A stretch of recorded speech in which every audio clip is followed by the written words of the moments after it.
Hi Mark mates, welcome to the Bothy, welcome to review number 1137, X for extras, extra content, extra perspective, extra opinion, extra experience. And we're going to talk about experience here, because this is a very, very good bottle to act as an ambassador for a slightly different extras review. And basically what I'm saying is, I bought this bottle, the 2010 edition, in roughly 2013. It appeared briefly on the shelves of shops and was sold out within roughly 10 days. There was something well over 2,000 bottles.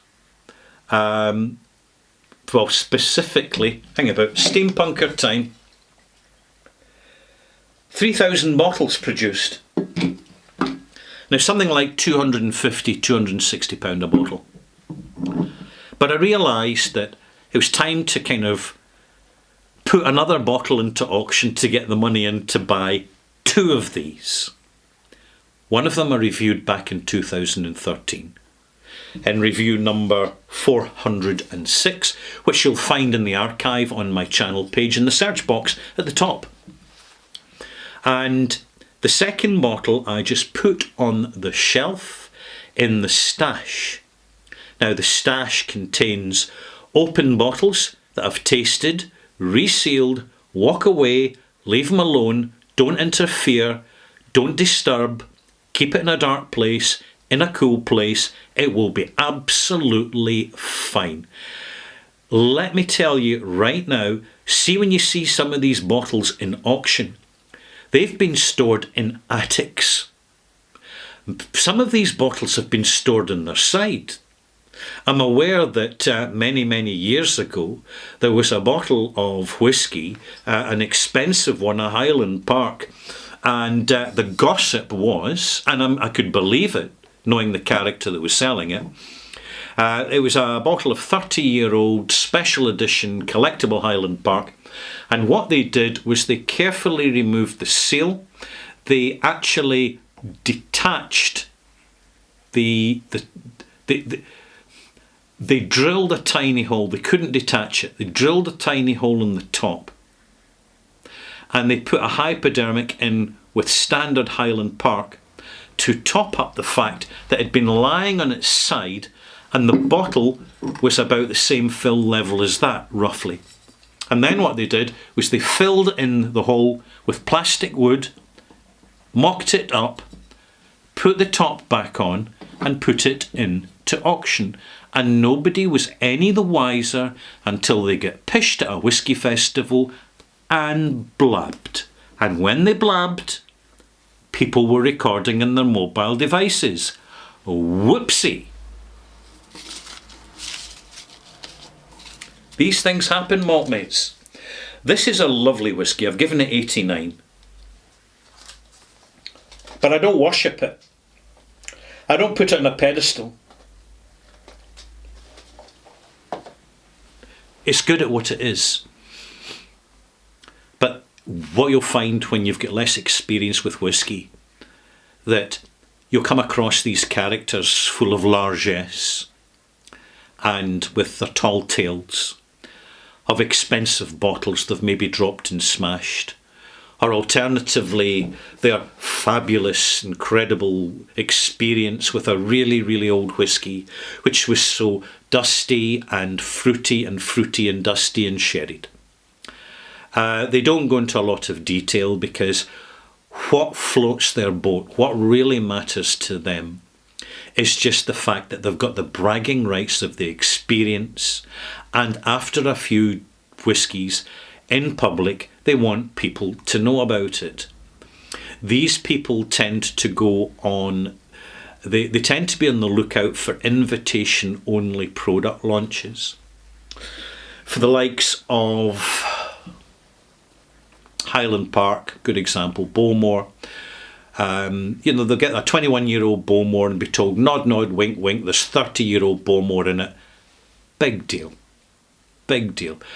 The thing is, There's a previous generation of outstanding bottlings which now combine command a very high price on the secondary market. If they're genuine, some are not. The fakes, I'm so impressed with the competency of the fakes. The experts are fooled, easily fooled.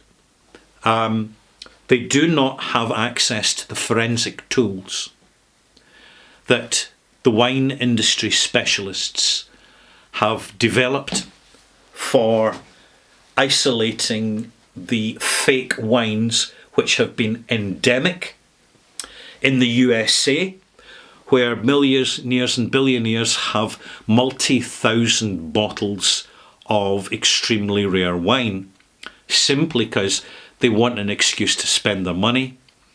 And also, they want to impress people that they feel are worth impressing, and the sort of people who are likely to look at the label and have an inkling about the price, and then that's what impresses them. A lot of these really old wines, frankly, are past it, and ironically, the bottlings that are fakes, the fake wines, are actually better than the originals when you come round to tasting them. And I don't doubt that that can be the case with whiskey, but unfortunately it tends to be standard supermarket blend of roughly the right colour, maybe slightly doctored with some cold tea. I hope I'm not giving too much away here, but honestly, maltmates, buyer beware, buyer take care. The whisky industry is full of sharply dressed wolves in sheep's clothing. The nicest of people. And they talk the talk and they walk the walk.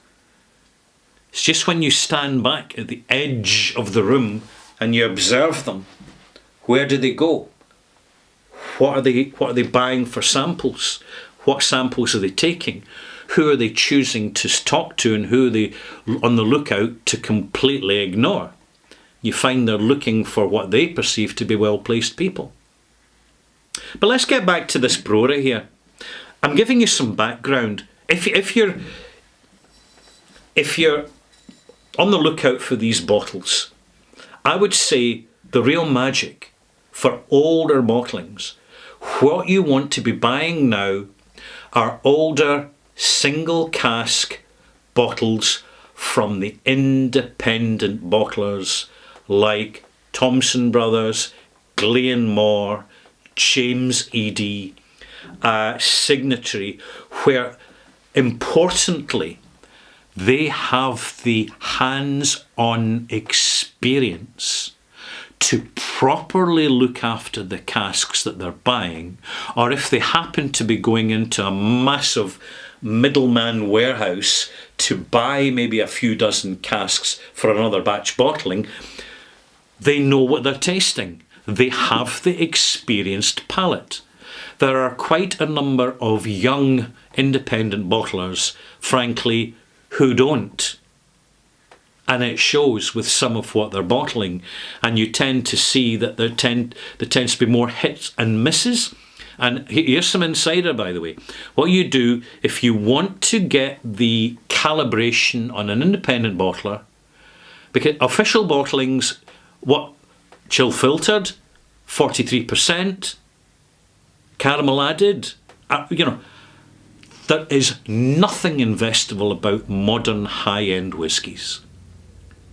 It's all vacuous, disingenuous, and it's turned into something as intellectually as fake as the modern art market. So as you know. But it's the independent bottler, something 25. The golden years for a whisky matured in one cask, no big finishes, is 17 to 25 years old. That, and particularly in a cooler warehouse in a larger cask, for longer engagement between wood and more gradual engagement between wood and spirit. You want a spirit which it's got substance, but it's not the big main brands. And the reason that the independent bottlers are doing better is because they leave the substance of every distillery they bottle inside the bottle, because they are not chill filtering. Chill filtering, I'm not even going to say, you already know if you're regular watchers just how devastating it can be on an older, particularly delicate whisky, particularly single cask. But the biggest events, this is small batch, it's very nice, but it's a blend of single malt from the one distillery. So if you have a fusion of different cask influences, and that's fine.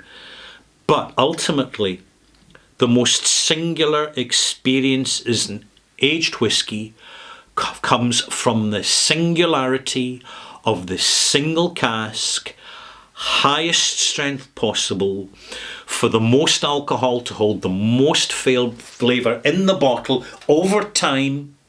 And then your job when you buy it is to actually store it properly, knowing that in commercial auctions people have whisky collections which are stuck into hot cupboards, or up into the attic, or out into the garage beside the motor oil.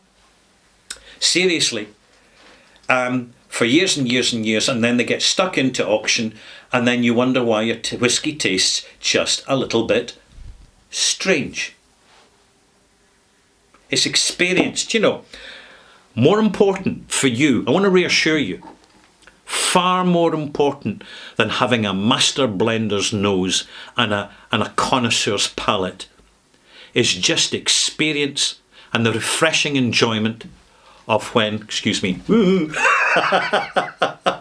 had to do that. Right, you big bizzum.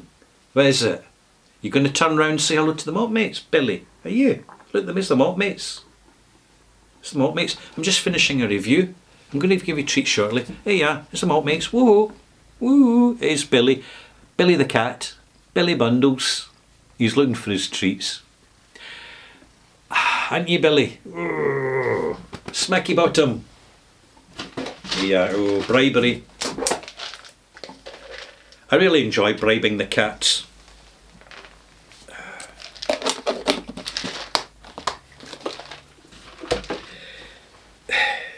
Makes me feel needed. I hope you've enjoyed this. It's a little bit different. I'm telling you what I've witnessed over a long, long time now.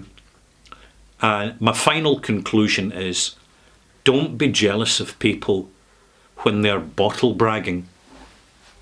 Because it's when you get them on a standard whisky, if they condescend to either even drink a standard whisky, and then you test their palate, you'll generally find that for most, it's all about the money and not about the skill set, and in particular the experience and the patience that comes with the experience.